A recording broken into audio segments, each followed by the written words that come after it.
On today's AI Policy Podcast, we've got Andrew Freedman, who's going to talk about Fathom, an organization that he's the co-founder of, and one of the most exciting new nonprofits in AI policy.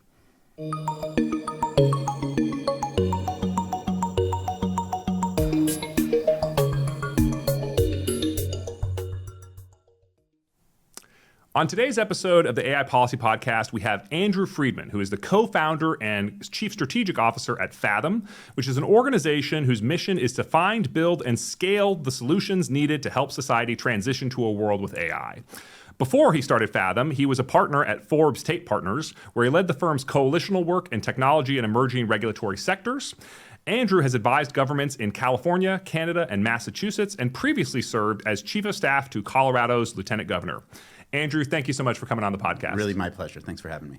So you've got an interesting mixture of experiences, and I kind of want to understand how that led you to where you are right now, which is leading one of the most exciting organizations doing work in AI policy and AI organization. So just help us understand what's the story of Andrew Freedman? Yeah. So I was a lawyer. I graduated law school. I was supposed to work at a law firm here in D.C. It was the Great Recession, so they called and said, you have 6 months to do whatever you want, and here's half your salary, which was more money than I'd ever seen before. I wish somebody would give me that deal. It was a good deal until I had to pay them back. And so I went and interned for Governor Hickenlooper's campaign in Colorado. I got picked up as the chief of staff for the lieutenant governor there, and started immediately working on emerging issues for the state. And the most emerging issue that came up while I was there was when the voters legalized cannabis, and the governor called me. The first state to do so, right? First state to do so. The governor called me and he said, now you're cannabis czar, which I had actually voted against the measure. So it was. So were you being rewarded or punished by being made? I think it was just like the youngest person who we can put this with is the thing we're going to give. It's who we're going to. I think I was 28 years old at the time. Mm-hmm. And but what I really learned from that was emerging issues are so much more fun than issues that have been around for 300 years, right? Where everybody isn't already dug into positions they've held for 20 years. Where I remember one day we wrote up on a whiteboard how we didn't want there to be edible gummy bears. So we wrote up on a whiteboard all the different standards for edibles, and that just became now every state in the nation has that standard. So you're best thought one afternoon on a whiteboard is now how we do edible. Yeah. Wherever states have legalized marijuana, it's descended from that idea. Yes. Wow. And that's real impact before you turn 30. It was a super fun job in that way, and that's what I'm addicted to is where are the emerging issues and how can we get creative with those issues? So how do you go from cannabis czar to technology policy guy? Yeah. So I began to, I started a boutique firm where I just consulted directly for states, and that need just came up right away where they started calling me about any new issue because they just didn't have an issue. They didn't have any muscle memory for how do we do new things? And so very quickly it just became, how do we deal with gambling? How do we deal with psilocybin? How do we deal with, and by the time I had become a partner at Forbes Tate, I'd really decided the ones that were most fun were technology-related issues. And so I started working on things like social media, and I was on the Coalition for App Fairness and different tech-related issues. Mm-hmm. So you're an advisor to not exclusively, but largely state governments as they're thinking about changing long-standing regulatory architectures, and you get excited by the technology thing. How does that result in Fathom? So in the middle of all that, I moved to San Francisco and was having all of these conversations about artificial intelligence. And you have to remember, a couple of years ago, it wasn't in DC at all. I mean, outside of a few small echo chambers, I was over at Forbes Tate Partners and I was like, where's our AI vertical? And they're like, we don't have one. And let the record show there was a proud few of us who were doing AI policy work before it was cool. That's right. Back in the 2015 era of AI policy. It's hard to even remember that people were like, what is AI an algorithm? Did we just create a new algorithm? And I had just started meeting people on the issue, and I really, this was my sweet spot. I was like, society is going to have to go through a major transition that it does not know is coming at all. And how do we do that in a thoughtful way? And what are new ways to bring new voices together to have that conversation? I like to think my specialty is like, who are unusual bedfellows who will actually come together, and if you put those groups together, would actually create good policy. Which is probably something you've observed, right? In your deregulating marijuana experience, you sort of realize there's all these political factions who disagree 99% of the time, but there is this way that the stars can align, sort of a thing. That's right. Yeah. And so Fathom, we're going to talk about it a lot today. So first off, what would you say is the overarching goal of Fathom, and how is it different from other nonprofits in the AI policy space? I think the overall goal is AI is coming. I mean, AI, AGI, it's all coming, and it's going to be a fun, exciting, and scary transition for society. And our goal is that it goes well. And we think that that will take policy change on the government level, on the private level, it'll take civil society doing new things. It will be an all hands on deck moment for our country and the world when we really deal with the consequences of how disruptive we believe AI is going to be. And so you said at the beginning, but our goal is not just to put out a policy idea, which that's important, but to help actually build that policy idea in some ways, right? Where necessary, how do you actually start to build the muscle that we don't think we have yet to implement smart policy? And this is a term of art that you hear a lot in the nonprofit world or even in the government world, the sort of theory of change. So you've got what you want, which is AI transition, this transformative technology that is, I would say, now I sort of hear that the degree of change that the internet brought is like the low case for how transformative AI might be. And how transformative it may be, it's unclear if there even is a ceiling. So you want that transition to go well, but now you have to decide, who do I hire and what do they do all day and what are we actually putting out there in the world and how is that supposed to actually drive this outcome? So you were founded in July of 2024. What have you been up to?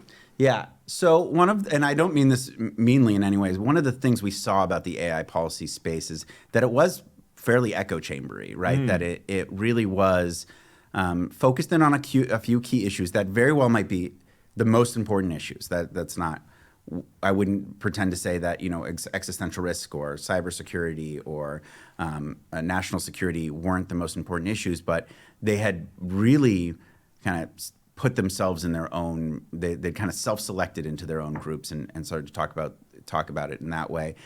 And one of the things I'd learned from cannabis legalization, along with other emerging issues, is it so quickly spills out into society that if you don't start to bring them along at the beginning, then they will always be distrustful of the process. Can you just, I feel like you've got some story in your head that really makes that poignant. Can you share it with the audience? Yeah, I think probably the biggest one was home grows and legalization. So a lot of states that legalize cannabis also legalize home grows. And in some ways, home grows can be... Home grow, for those who don't know, is people, yeah, that's fair, is the ability to grow a few plants at your house. Although instead of a few plants, some states had like all these loopholes and suddenly you could grow 500 plants at your house. And so we started to see in a few states just really cartel action of people buying out whole neighborhoods and growing thousands of plants in basements in kind of speculation homes.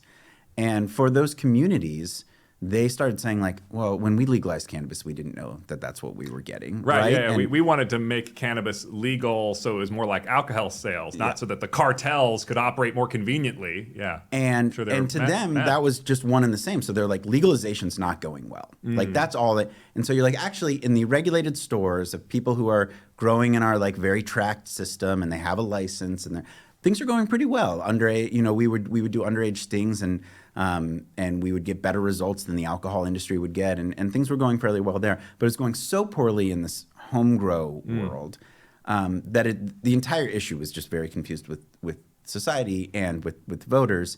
And I found that to be extremely counterproductive for getting good policy passed, right? Yeah. It was just that sort of anger that ended up coming along with that just meant anytime you wanted to do something, they'd be like, well, I'm just mad that something bad is happening in my backyard. So and so your takeaway from that was that if this public engagement had been more of the process earlier, you would have caught those policy failure modes earlier, or you would have been able to just do better work.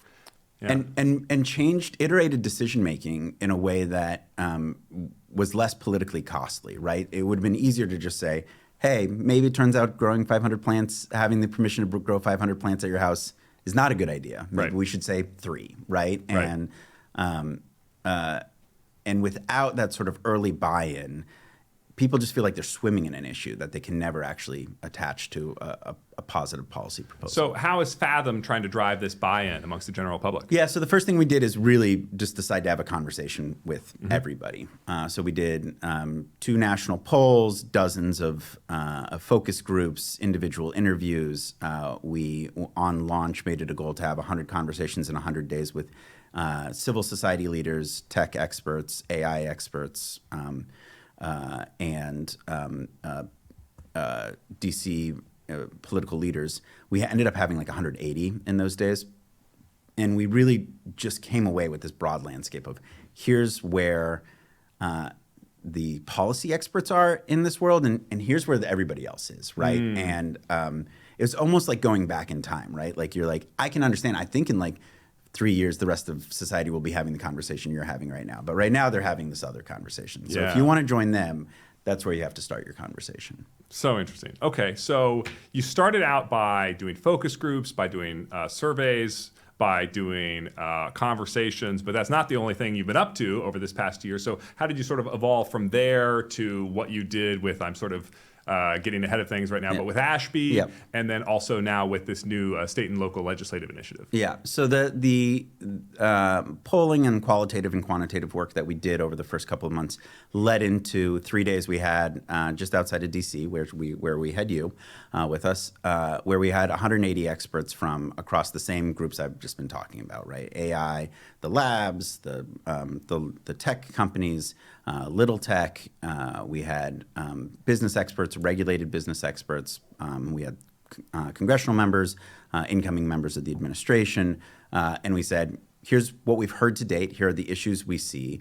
Help us ideate around this, right? We called them the Ashby workshops, Ashby being a law that says as complicated as a problem is, you need as many complications on the back end for solution in order to meet a complicated problem. So we said, there's going to be a complicated problem. Let's start coming up with complicated answers to it. And we really left that with a suite of policy ideas, a suite of not just for like, here you go federal government, but here you go civil society, here you go state government. And I think unsurprising to you, one of the big ones we walked away with is private governance as well. Cool. And so this leads to the report that you published in March on the topic of private AI governance. So explain this term, to folks who are listening, and what does it mean how does it differ from other ways of thinking about AI governance? Yeah. So it turns out private governance is a long-standing tradition of American governance, which is that oftentimes there are ways that private entities can come together and decide ways that they're going to standardize their industry, whatever rules or regulations needed about it. The 3 I can point to most readily are railroads, the financial sector, the electrical grid, our energy sector, have all, even the internet itself, in many respects, have all found ways of different private actors coming together and iterating upon how do we create protocols, standards, so that we can all operate together. And this, when you say private governance, do you mean standards setting, or do you mean stuff like one that just comes to mind, for example, is the fire regulations that a contractor or a builder says like, oh, I can't do that because it would violate the fire code. Yeah. They're usually not actually pointing to a government regulation. They're usually pointing to a standard that the insurance market demands of them. It's like, if you want to have fire insurance on this building, we need to know that you built it according to our fire code, which is not necessarily a government fire code. Yeah. Is that the sort of thing you're thinking about? I'm actually thinking about it all. So private governance is maybe a bit of a spectrum, right? Yeah. On the let's say least enforceable spectrum is just volunteer standards that everybody feels good to sign on a day, but insurance doesn't follow it. There's no economic benefit to it. Government isn't really looking at it, and it really is much more of a a set of unenforceable standards that everybody kind of agrees in theory would be a good idea. On the most extreme end of like having a tie-in with actual government would be something like FINRA, where they actually have the power of federal law to say you're not licensed to practice on this exchange. What you're talking about FINRA, is, for folks who are not familiar, is that's fair. It's a Financial Regulators Association. It sits on top of, or it is a member organization that is within the stock exchanges. And the idea is that you have to go get your FINRA member. You have to be a member of FINRA in order to operate on the stock exchange. And it does are you a good actor or a bad actor? Do you understand what you're doing so that you don't suddenly come on our stock exchange and engage in insider trading or something that's going to torpedo the reputation of the NYSE. Yeah. That's right. That's right. So that's an organization that has gotten quite a bit of quasi-governmental power along the way. And I think the fire code is probably the much closer to the sweet spot we're talking about, where it just makes sense to have some standards and have some ways of talking about how to mitigate risk. And those don't necessarily have to be enforced by a state body or a federal body, but nobody wants to lose their insurance, so there's just a lot of reasons to create codified universal code. Okay, so you've got this report on private AI governance, and now it's culminating in a legislative proposal that you are shopping around to multiple states. But you've already made some progress in California. So walk us through, how these ideas go now to the legislative domain. Yeah, I would be remiss to skip the step of there's some really great academic authors of this that were kind of this intermediary step of when we went through the polling information. One of the things we found on day one was that everybody thought, literally Republicans, Democrats alike, thought that that AI needed guardrails of some sort. They didn't know what the guardrails were, but they understood that this was going to be one of the most powerful, potentially disruptive technologies of our generation. They wanted to make sure there were some common sense guardrails to it. They all, same exact group of people, didn't matter if it was a Trumpian in Ohio or a Democrat in Maryland, all believed that government was pretty ill-suited to do this, right? That they almost all went back to the Senate hearing on Facebook and were kind of like, nobody actually understands. These people don't actually understand what's going on here.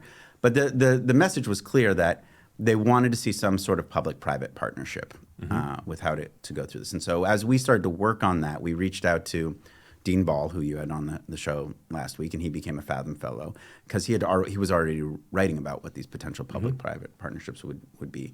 And Professor Gillian Hadfield, who had written a paper on regulatory markets that really, to me, started to spell out what the positives of a private governance system run well could do if you set up the market structure in the right way.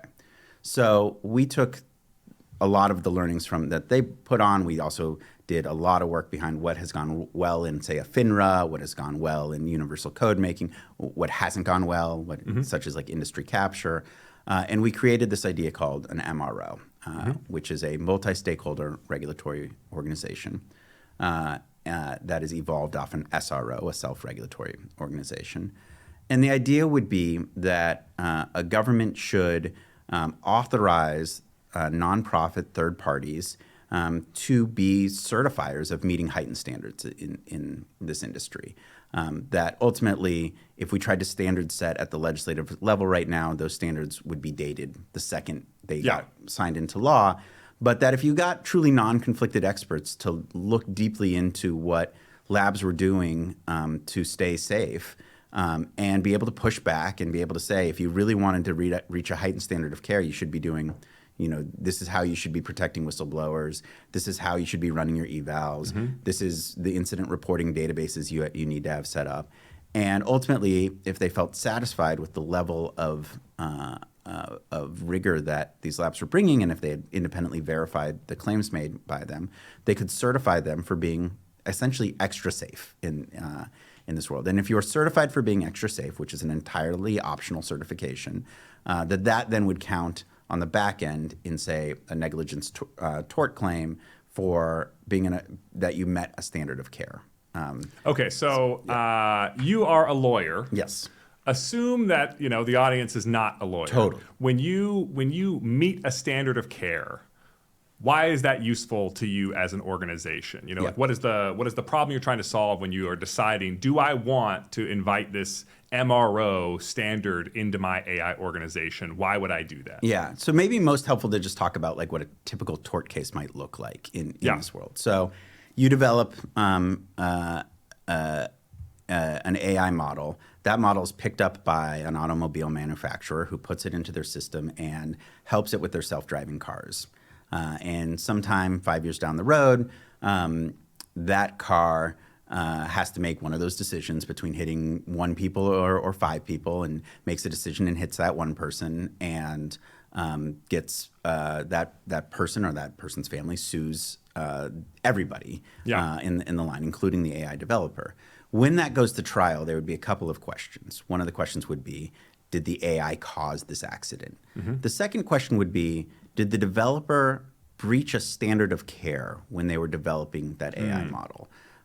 There's a lot of bad things that happen in the world, but in order to be negligent or deemed negligent as a business, you have to show that in some way you didn't do something that others, a reasonable actor in your space, would have done. And so that we are now probably 10 years down the road from when the AI developers were developing this technology. A jury and a state judge would be looking at a whole bunch of facts of all the things you did and didn't do 10 years ago to foresee risk and to potentially mitigate risk where necessary. They'd be judging you against what the plaintiff's lawyer said other people were doing, and this jury would determine whether or not you met a standard of care.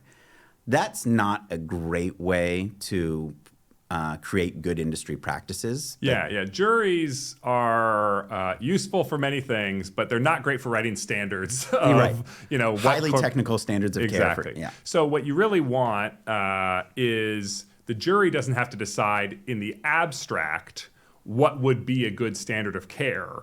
They instead have to look at an agreed upon acceptable standard of care and then decide, did this organization abide by it? You want to make it easier. Is that fair to say? Well, I think it's even probably a step further. I would say that actually in real time, you can go get certified that you are meeting that standard. That's right. Care. Yeah. So the jury isn't just assessing if you did it. They're looking at the certificate you got from a trusted third party saying they are certified in such a way. I mean, I used to work in the aerospace industry. We were selling launch vehicles to NASA, and I remember the day my company got AS 9100 certified, and that is the aerospace system safety standard that you have to have been provably certified by if you want to go sell rockets to NASA. Now, that's not the appropriate analogy for everything about what you're talking about, but I definitely understand that you need these technical standards to simplify questions like, were they negligent? Were they reckless? Yep. Were they abiding by their minimum standard of care? And if you don't take steps to do all of this stuff now, you're still going to have the court cases. They're just going to be a mess, right? And you're trying to plant some seeds that will prevent that mess, come years down the line. Yeah, I mean, I think if you look at the way tort litigation's worked with things like social media, it takes a long, long time, and it doesn't really create clarity on, okay, here's the best practices then for social media.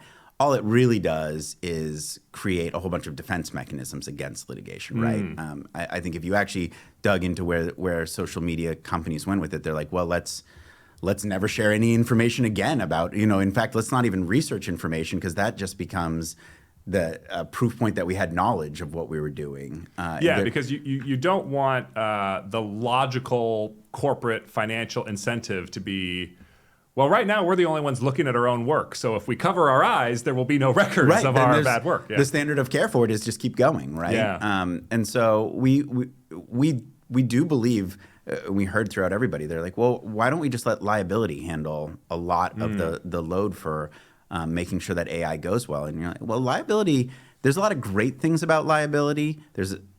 But to rely on it to be an active guardrail for the AI industry it won't work. I mean, at best, it's a roll of the dice, and more likely, it just straight up won't work. Yeah, and maybe the insurance industry helps get there a little bit, but they would essentially be doing the same thing, which is setting up some sort of certified. But you met with members of the insurance industry, and they're like rooting for you. They would love something like this because they're like, this is just impossible to deal with right now. So you've given us the broad outlines of this idea. Talk to me about how it's now becoming a legislative proposal. Yep. Because it has become one.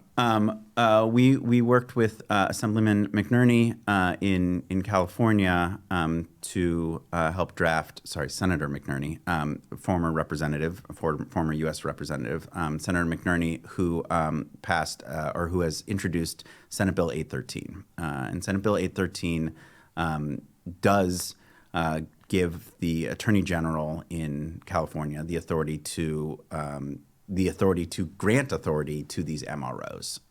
And essentially, one of the key points of all of this is how do you then make sure that these MROs do not get captured by industry?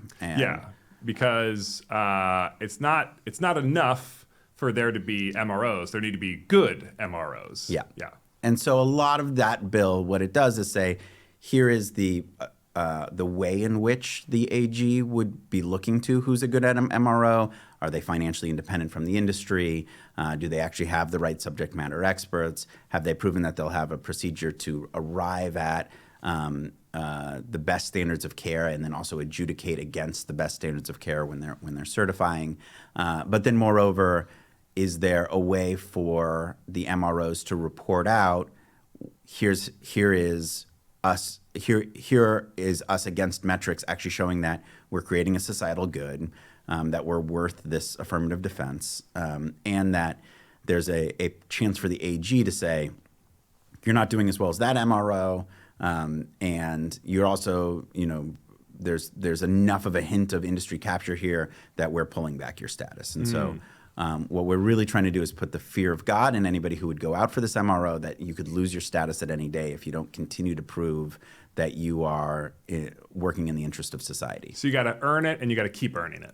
Yeah, that's fascinating. So California's AI legislative ecosystem is not exactly sleepy, right? I think we all remember last year California SB 1047, which was a big piece of AI safety legislation. It's back in a revised form in SB 53 this year. So, how do you see your thing fitting into the universe of legislative proposals that are out there? Obviously, I'm sure you think it's the best, but let's go beyond that, right? Yeah, I mean, there's some speaking merely politics side, there's some real advantages of something like the model we have, which is, first of all, it can absolutely be an and. Right? If you believe that the best way to regulate AI is with a top-down model in government, you can say, here are all the standards. Here, check this box. If you check this box, you have a license to be an AI developer in our state.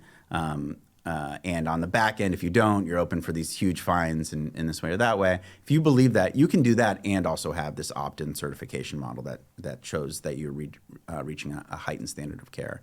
But I also think the thing that we really heard from not only the governor and the report that came out afterwards, but also from legislators, post last legislative session, is there is a fear that that wherever they regulate, it might kill their own golden goose, right?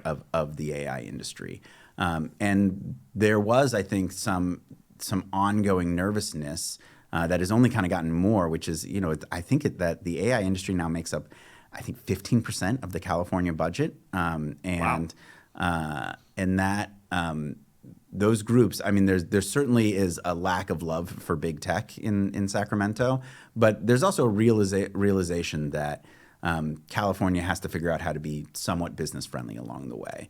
And so we really view our path as saying there's a bit of a false dichotomy going on right now between you have to be we need regulations and we need innovation. And the truth is, and this is a message we're trying very hard to get across with us, the truth is you need some amount of regulation for innovation, right? That if you go back to the railroad example in private governance, they had to get together across dozens and dozens of fledgling railroad companies and decide the gauges. They needed standard gauges, right? And there was a whole bunch of pressure internally for your gauge to be the one to win out. But at the end of the day, if you didn't line up those gauges, you wouldn't have a national railroad system. And so that standard was really much more about promoting innovation, promoting acceleration, than it was about needless red tape. Yeah, I mean, it's certainly the case that one can imagine, a standard-setting process or a regulatory process that squashes innovation.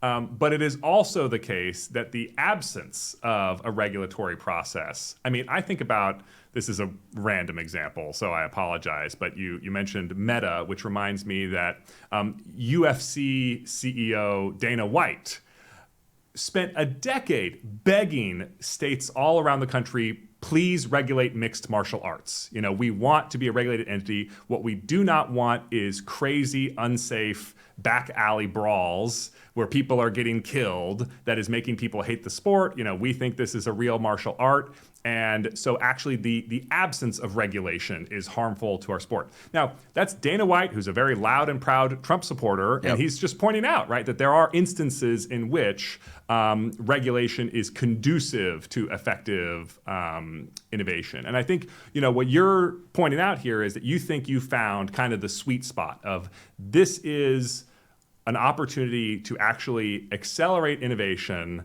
by coming up with good standards in a way where incentives are aligned towards societally good outcomes and not, squash everything that is, in California's case, right, the tech industry golden goose. You said it much better than I could ever say to you, and we're going to use that clip far and wide. Yeah. Okay, and now you've got this thing going on in California, but is an MRO inherently tied to one state? I mean, is the outcome here 50 MROs, or how is this all going to work if you succeed? Yeah, what I'm trying to get to take off on this is there can be ideas that are national without being federal. And so we do hope that this becomes a national standard of care. And so we are looking at other states to run similar legislation. Really, all you need them to do is point at the same private bodies, right? And then you could imagine a case where MROs are really racing to try to get to as many states as possible. There's probably a winner-take-most model there. Yeah. So let me just think about loud, about how this might work, right? Your draft legislation introduced by Senator McNerney, that allows the AG to point at organizations. If hypothetically Montana also empowered their AG, they could conceivably point at the same organization. Or if for whatever reason they have a different theory of the case in their state, they could point to a different organization that is hypothetically more aligned. But there might be some economies of scale incentives for not just the industry, but for society to kind of align behind a family of standards and maybe one or a few MROs. Right. And maybe the MROs are more centered around different parts of the industry. You can imagine autonomous vehicles might need their own MROs. And, small developers might need their own MROs because their standards probably shouldn't be the same as a frontier lab. We're not great at AI and social media, but if you want AI and automobiles, there's no one better. You should, okay, this makes sense. Now, but how does this fit into the universe of existing standards bodies? So, for example, in the case of Europe, they have their European standards bodies called CEN-CENELAC, and then those organizations have a statutory mandate to, where possible, and where in our shared common interest, to point to international bodies like the International Standards Organizations. Now, those standards are often like the USB drive, kind of a technical standard, but sometimes they are government-relevant standards and regulatory-relevant standards. So how do you expect these MRO organizations to intersect with the universe of organizations like IEEE, like ISO, like NIST, who maybe you're not aiming at the exact same target, but have sometimes put out stuff that is AI and standards relevant? Yeah, again, a reason I think we like this idea so much is that it can iterate so fast and essentially say, one of the reasons we have to be business friendly is we want businesses to come on for certification. We have to watch it. We have to watch industry capture, but we want as much adoption of certification as possible. It doesn't make a lot of sense for us to be asking for certification that is not to meet standards that is not aligned with potential federal standards and potential international standards. And so there's a real push there for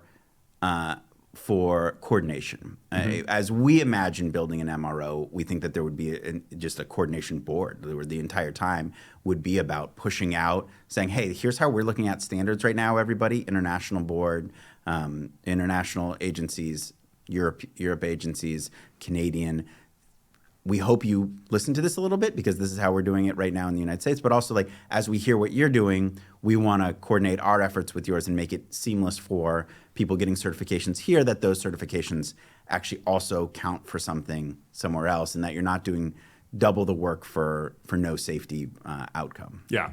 So you started Fathom having all these conversations with the public, with industry, with civil society. You found some academics to come up with this attractive policy proposal. You found some enthusiastic legislators who wanted to turn this into a bill. What has been the reaction? Because there's this moment, right, where your policy idea becomes a bill, and now, hopefully, everybody's going to have to vote on it. So they have to have an opinion, which means, civil society, industry, everybody else is, of course, going to weigh in and try and make their voice heard. What's the, where are you in the story? And, to the extent you've gotten feedback, what stands out to you? So I think the weakest part of the bill so far is it takes about 30 minutes to explain it. And that's hard, right? That's a hard thing in today's policy world is it doesn't fit on a bumper sticker, and it doesn't fit legalize cannabis, you can put it on a bumper sticker. Although, as you pointed out, regulate cannabis like alcohol, right? Like that's and this is utilize well-proven private governance structures to create a race to the top for the best standards and both accelerate the AI movement while creating common sense guardrails at the same time, period. Less bumper sticker. That doesn't quite get there. But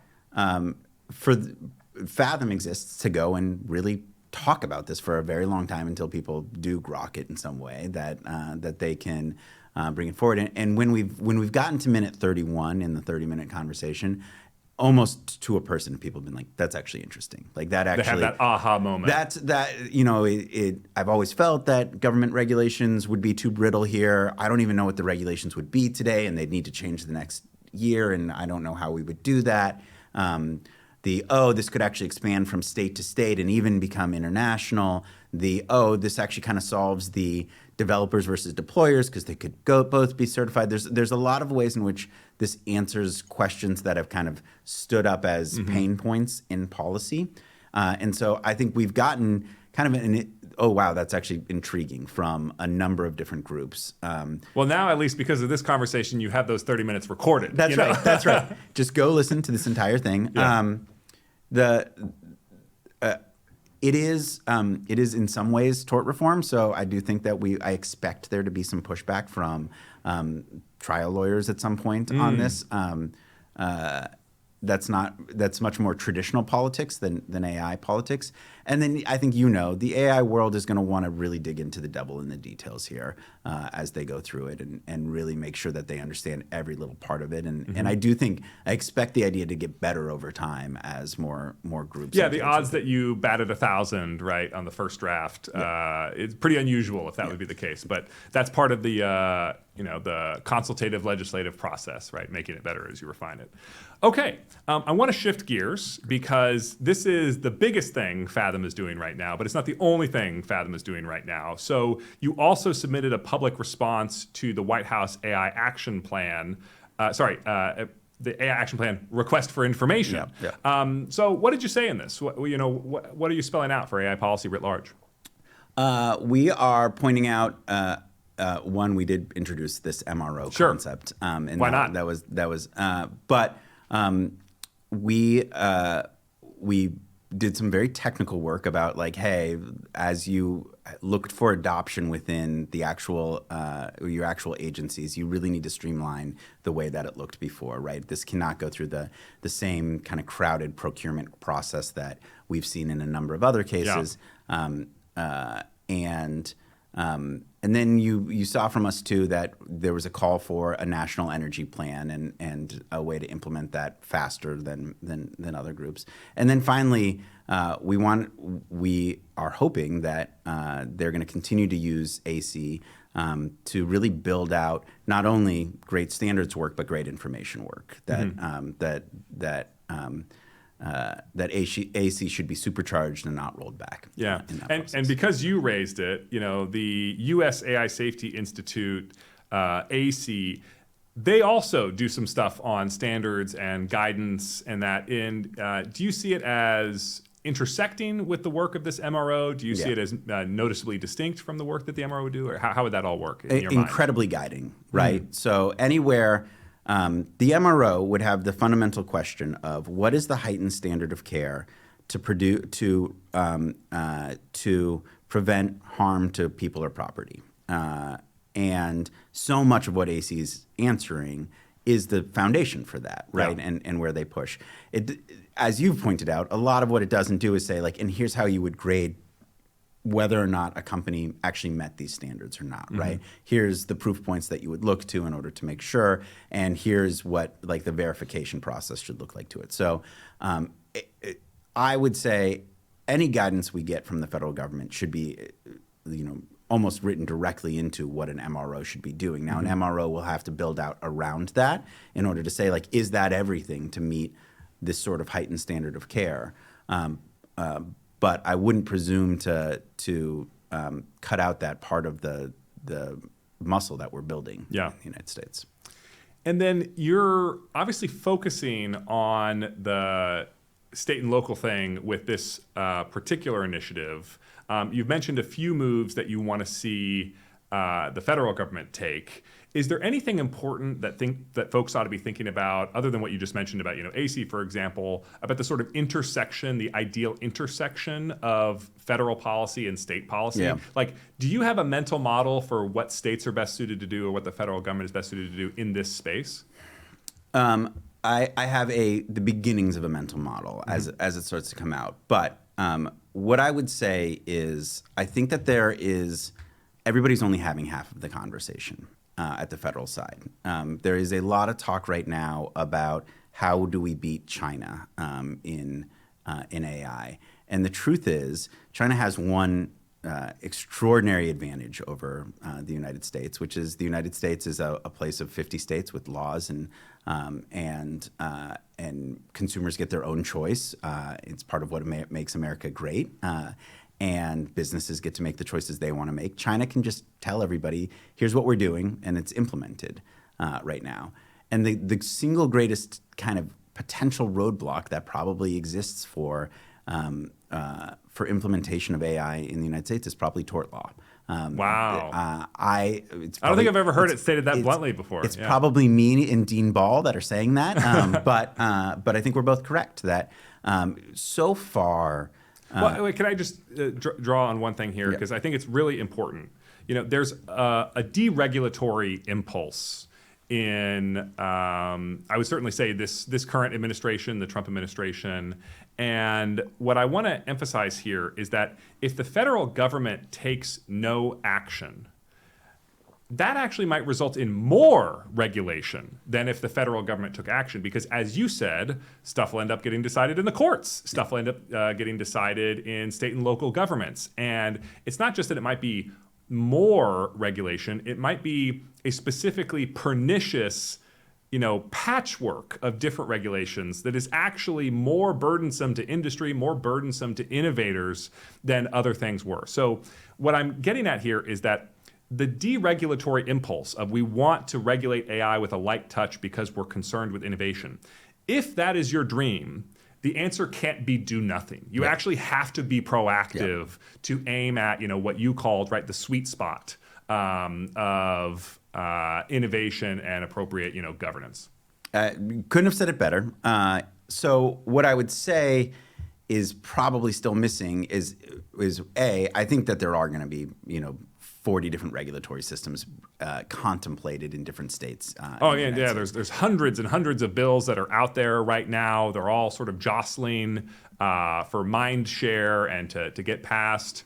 And I think it's worth saying, right? Like if just we continue on the course we're on, we're probably headed for that, complex patchwork that is going to make life really complicated for any company or any university that's trying to do interesting things in AI. And Professor Hadfield calls it often check the box type of compliance. It's not, hey, are we taking a hard look at what would be the best standard operating procedure today in order to make sure that you have the right data systems on the back end? It's more like, do you have 2 PhDs on staff who have a specialty at this? Check, right? Wow. That so often becomes what state regulatory systems have to be, because there's no room for qualitative analysis, right? Wow. They have to think about the kinds of things they can require. They have to say, is it a yes or no question? I used to do licensing for cannabis, and anytime we would enter a qualitative moment into the licensing process, I'd be like, we're going to get sued there. We're going to get sued, and and then not only are you going to get sued, but it's going to put an injunction on the entire process that we have, and we are not going to be able to license anybody for 3 years. And that's why legislators gravitate to these yes/no questions. Because it's the only way you can implement on when it's a state level licensing system. And so I do there is a buyer beware. I think it feels good to create a state level regulatory system, and then you realize, well, first of all, is the state really actually set up for success in order to do this? Can it actually monitor an entire world of AI agents? And second, if it can't, is it going to just ask for some bare minimum check the box compliance, which really does more to shield the issue than bring it up front? Yeah. I would say, on the other hand, even if there wasn't a state that passed a regulatory system, tort law just exists. Yeah. So that's just coming. There's lawsuits. And tort law often differs state by state. Yeah. And tort law can look a little different from every state. And I think tech has largely been immune from it, both because of Section 230 and some actual exceptions from tort law, but also because they haven't been considered the actor in a lot of these issues. Social media is getting kind of the farthest down the line on this. But I would go ahead and predict, and I predict very few things, that agents will change that. It's going to be very hard for judges and juries to not see an agent that goes out and does something in the real world as not an actor that should be given some amount of liability. Fascinating. Well, Andrew, really been awesome to have this conversation with you.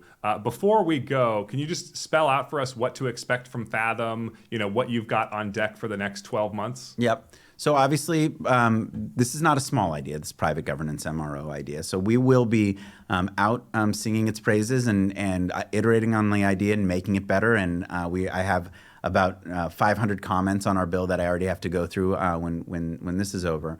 But it's also not our last idea, right? That what we really believe is that we should all be in this for the long term. There's going to be a lot of change coming from it. So we'll have an Ashby next year and not only be talking about this idea, but what else deserves to exist in order for us to successfully transition to a world with AI.